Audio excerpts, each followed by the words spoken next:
morning. My name is Carter Fabrie. I am a senior, and I've been attending Village Church of Gurnee for about 16 years now, so before I could even walk myself through the doors. And a lot of things have brought me to this podium today.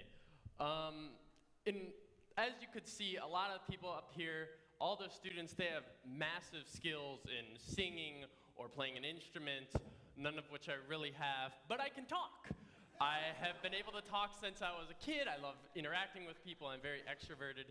And along with being able to talk, I've also started to form into being like a public speaker and being a leader, which I never really wanted to be a leader. I always liked having somebody else have the responsibility of talking to people as a representative. But I know just a couple years ago, I was talking with my dad, who he's been voluntarily the director of a board at a bank, and he doesn't get paid, so it's all volunteer. And I was like, Dad, why would you be a board member if you're not even getting paid? Like, other board members go to like 4 meetings a year and get paid really big salaries just for that. And he was talking to me, he's like, you know what? God gave me this gift of being a leader, and I'm gonna use it, even if I don't get paid for it. And that really encouraged me to be like, hey, I have talents, and I may not benefit from them, or I may not get like financial gains or anything, but I mean, God gave them to me. Who am I not to use them? So 2 years ago, I decided to become the chaplain at my school. I helped organize some of the chapels, and that was kind of the beginning to me becoming a bit more of a leader and a speaker and praying at every event that there is. And so Dan recognized that, and he said, hey, would you like to be the representative for our students during our student service? And I said, yeah. So here I am today. And a lot of the reasons that I'm here today is because there were adults who were pouring into me and who were giving me these big goals, and they said, hey, you can do this. I really believe in you. And there's even an instance in the Bible where David, who became king, he wasn't given good goals, but he still showed that youths have really big potential. And so if you look at 1 Samuel 16:11, Samuel is going around to all these different places and looking to be where God is going to anoint the new king over Israel. And so he goes to Jesse, who's got 8 sons. And he starts off by saying, all right, bring all your sons, and we're going to take a look at them, and we're going to see who is going to be the next king. And so he starts off, they start oldest to youngest, because that's usually what happens. The older kids, they get all the birthright and all that. So he starts with the old kids, and he thinks, oh, this guy's looking good. But God doesn't say yes to him. And he works down through 7 of the 8 sons, and gets to the last one, and God doesn't choose him. And he's a little confused, and he's like, Jesse, do you have any more sons? And he's like, well, I mean, we got the scrawny kid, but he's taking care of the sheep. And Jesse's like, well, bring him to me. And so they bring David, who is out tending to the sheep. I mean, they're literally, one of his brothers was about to become king, and he didn't even get invited. I mean, how rude is that? And so Jesse overlooked his youngest son, thinking that, oh, he can't do anything. But you know what? David shows up, and he gets anointed. He was chosen. God doesn't overlook people. We do. And then you move further on into 1 Samuel 17. David's a little bit older, but not much older, and there's a war going on against the Philistines. And so 3 of the oldest sons of Jesse's go off into battle. And while they're in battle, Jesse, who's at home, taking care of the sheep, was told by his father to bring food to his brothers. And so he gets a whole bunch of food, and he brings it to his brothers. And they are not happy to see him. They're like, what are you doing at the battle? You're not a man. You don't even deserve to be the messenger here to bring us food or anything. And David learns of the whole situation, and he shows that he's got potential. He's like, let me go up against Goliath. And they're like, no. And he's like, I'm going to do it. And even the king kind of doubts him. He's like, well, let me give you all my armor, because I don't think you're going to last like 30 seconds out there. And so he doesn't take any of that. He gets out there because, you know what, he trusts in God. And he says God will be bigger than any Goliath. And then he gets out there, and Goliath also underestimates him. He's like, well, he actually makes fun of David. He's like, what is this, a joke? Why'd you bring this little puppy out at me? I could knock him over with a stick. And David, once again, shows that he's got what it takes and defeats Goliath. And so here we see how David, despite all of these bad expectations of him, that he was too young, he was too scrawny, he wouldn't be able to do anything, he overcame all of that. He showed that even youth, he was probably no more than 20 years old, he showed that he can do these big things.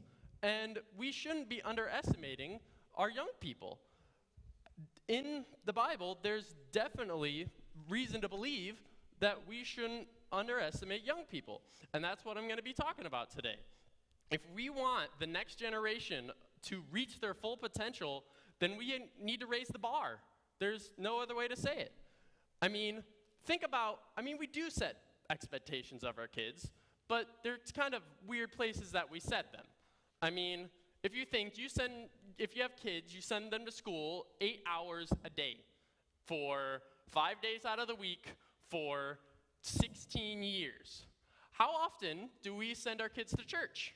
Maybe 2 hours for the service, an extra 2 for if they go to Salt and Light or 24/7. That's 4 hours a week. They're doing twice that in a day to school. And you know what? We don't always enforce going to church. But you got to go to school because that's good for you. But when it comes to church, we're like, well, if you're not feeling good today. What about homework? Maybe 2 hours a day, every day, our kids have to do that. And you got to do your homework. This is going to be your future. But what about, instead of studying your history, what about studying the Bible? How much do we enforce that? 2 hours? No, that's way too much. 5 minutes? No, that's pushing it. Do we enforce reading the Bible at all?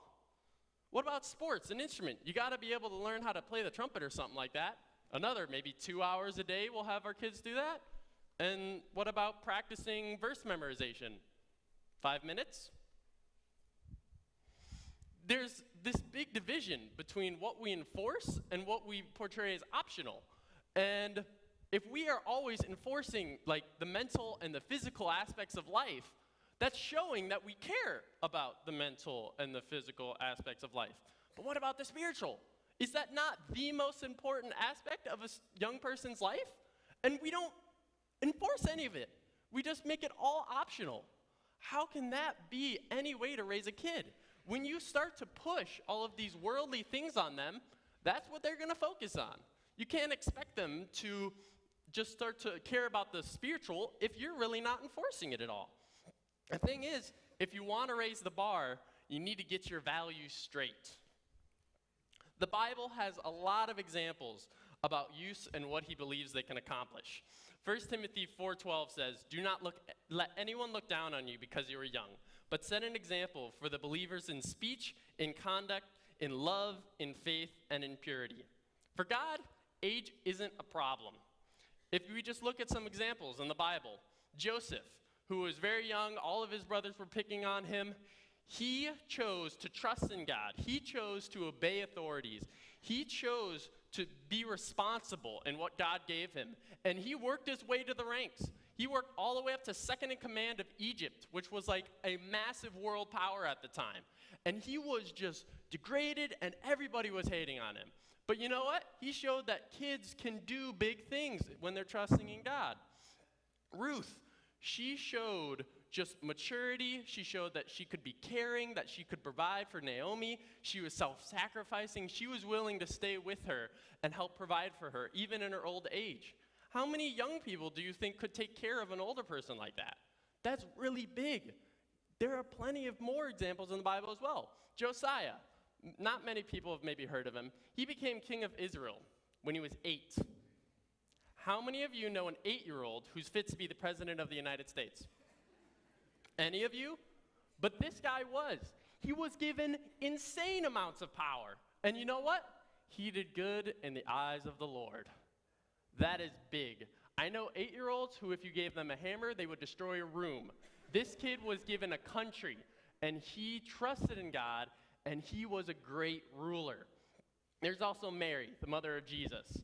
She was maybe 17 years old, 18, and she was given a child. Not just a child, but the most important child in all of the universe. Like, this is the savior of the world, and she's got to take care of him. She's got to potty train him. She's got to make sure that, could you imagine trying to raise a perfect child? That would be hard to work with. You're thinking, no way is this kid going to save the world. But she showed just such maturity. She had won God's favor in the first place to become the bearer of Jesus, and she continued to trust in God throughout everything that was going on, and she was responsible. That's really big for a young person. Think about Timothy. He was mentored by Paul. Paul, who arguably very smart man, wrote a lot of the books of the Bible. That dude was a genius. And Timothy had the responsibility of training underneath this guy. That must have been horrible, just how much Paul would have pushed him, how can you argue with somebody who is literally that smart? That would be hard to do anything with, and he was learning from him. He was continued to be mentored by. He just showed that he was eager to learn, and he was persistent through all of that Paul was telling him. You see, kids and teenagers, they have the potential. And you know what? Where do their goals come from? Well, God, obviously, but where else? In Proverbs 1:8, listen, my son, to your father's instructions, and do not forsake your mother's teachings. Your parents, they set the goals for you. 1 Peter 5:1-8. To paraphrase, it says, to the elders among you, be shepherds of God's flock that is under your care. Watch over them. Be eager to serve. Be examples to the flock. And then it says, in the same way, you who are younger, submit yourselves to your elders. So it's not just if you have a kid that you're required to set goals for the youth among you. It's anybody. If you are older than someone, then you are allowed to pour into them. You're allowed to help them raise and to grow and to mature. And a lot of adults try to avoid this responsibility. They don't want to hold kids to any standard because in order for them to be able to teach, they need to be one to walk the walk as well. People think, oh, well, if I am allowed, so to speak, to tell this little 5-year-old not to lie, then I guess I can't lie. And a lot of adults don't really want to be that responsible person. They don't want to be that example. And some of them try and get away with it. They're like, well, they don't need to listen to me because the spiritual walk is one of self-discovery. Self-discovery?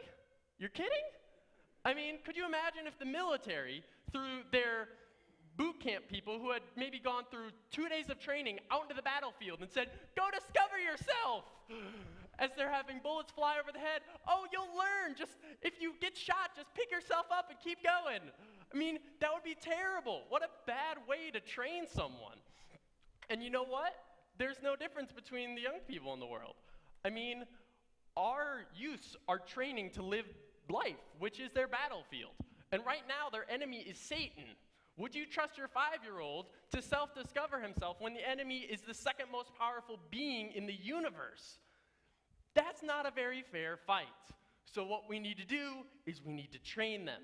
You can't just leave it up to self-discovery. And you don't get forever to train them either. Eventually they're going to go off and live on their own. And then you won't have any power to train them. So you need to make sure that you're pouring into them now. Proverbs 22:6, train up a child in the way he should go, and when he is old, he will not depart with it. Now, this isn't a promise, but it's very sound advice. You need to train young people. Life is a hard thing. All of us know that. But we need to make sure that we're training up the young people to deal with it and to be able to fight through all the temptations that come. And along with setting goals and helping them to reach those goals, we need to be those examples. If you want to raise the bar, you have to actually set it. And there are definitely some people who think, well, we can't really raise the bar. They're so young. We can't set high expectations on them. They can just wait till they're older. Well, you know what? When are we ever really ready? Being a Christian is like the hardest thing in the world. You are voluntarily putting yourself up against Satan, who really doesn't want you to be a Christian. Christianity, it's a lifestyle. You've got to change your whole way of living. You've got a whole list of rules that God expects you to be able to fulfill. You are going against the current. That is a hard thing to do. Is anybody ever really ready for that? No, but we have God. So it doesn't matter how ready we are. We can start whenever because God's a big God, and he can help you through that. Some people will say, oh, well, they're not old enough yet. James 4:14, why, you do not even know what will happen tomorrow. What is your life? You are a mist that appears for a little while and then vanishes. Our lives are like a blip on the scale of eternity. We get maybe 77 years, I think, is the estimated life expectancy in the United States. Most of us might not make it to 100, and then there are some people in the world who don't even make it past 10. How can you say that we need to wait till they're older if there might not be an older? You see, our lives are just so short, we need to start as early as possible. Some of us might not be alive tomorrow. I know that's kind of a depressing thing to say, but it's true. We don't know that we're going to live to be 30 years old. We don't know that we're going to live to be 25 years old. Some of us may not think they're going to make it to like next week. Who knows? Our lives are so short, and none of us can really decide when we're old enough to learn about God because we don't know how old we're going to get. So we need to start now. And I mean, you don't need to like throw your Bible with like 7 different Hebrew translations and stuff like that at a 4-year-old. Start small. I mean, when I was a kid, I used to have to learn to read using these things called Bob books. And I'm a math and science guy. I don't do reading and spelling. That's difficult for me. And these Bob books were the hardest things in the world. I mean, some of the sentences on each page, it'd be like a 5-page book. And sentence 1, Jan ran up the hill. George saw Jan. That'd be the whole book. But I struggled so hard. I would just sit there, and I would cry and cry and cry. And my mom would have to sit down with me, and she would help me and encourage me to get through this tiny little book that I just thought was like reading the dictionary. And can you imagine how thankful I am today that I know how to read? I mean, back then, I didn't think I would ever need this skill. But if you can think of all the things that you have read in your lifetime, imagine if you never learned to read. All of those history books, all those science books, all those math books, every book you've ever read for leisure, for anything like that. Think about, I mean, just for me, 18 years of learning has mostly been reading. And if I had never learned that skill, I would have missed out on so much. Why do we not teach our kids to read the Bible? Why would we let them miss 15 years of discovering what is God's word? I mean, I hear of people who are like 80 years old and still find new things in the Bible. I mean, maybe they've just forgotten it, but still, I mean, the Bible just keeps on giving. So how could we not? So with all of this that's going on, we can't just wait. I mean, we need to teach our kids, start them early so that they can use that 15 years, that it doesn't just go to waste. When I was about 7, we used to go every night at dinner, we would read through this book called Sticky Situations. And it would have small little like problems that we might face while we were in like 3rd or 4th grade. And it would give biblical solutions. Like, Joey didn't study for his test, but he really wants to get a good grade to please his parents. Should he cheat? And we would answer, well, no. And then it would give the biblical reason for, like, in Hezekiah 9:8, don't cheat on your math test, Carter. Whatever that may be. And so that was my first introduction to real-world problem solving using the Bible. It taught me, even at 7 years old, if I have a problem, the Bible has the solution. And that was a very good skill for me to learn, even at 7. And you know what? Reading through that book, maybe it took 5 minutes a day. The book maybe cost no more than $10. It wasn't resource intensive. You didn't have to like give up your afternoon just to teach your kid how to not cheat on his math test. All of this stuff, it was a very small thing, but it had a huge impact. When I was 12, my grandparents took me and my cousin on a camping trip. And while we were, for this whole week, we read through Pilgrim's Progress, which is basically, it's a Christian allegory. It talks about the entire salvation, the Christian journey, and all of that through a literary form. And that was my first introduction to any book that was outside of the Bible that still gave the Bible story. Before I only thought that you could learn about the Bible from the Bible. I didn't realize that there were thousands upon thousands of other books that also gave like very real truths about the Bible. Like, Lord of the Rings or Chronicles of Narnia. All are talking about the Christian faith through an interesting book. And you know what? It wasn't that hard, and it really introduced me to this whole new realm of more than just the Bible. Sometimes we need to make sure that when we're, like, our kids or just the people around us are growing up, that they're not only growing in age, but they're also growing in maturity. Because if nobody ever learns, then they're only just getting older. In 2 Timothy 22, it says, "Flee the evil desires of youth and pursue righteousness, faith, love, and peace, along with those who call on the Lord out of a pure heart." In the very beginning, it talks about flee the evil desires of youth. Even the Bible talks about how there's a difference between your age and your maturity level. And when we're growing, if we're not bringing up our spiritual level along with our age, then you create this really big gap where it's kind of like those 30-year-olds who still like throw tantrums like they're an 8-year-old.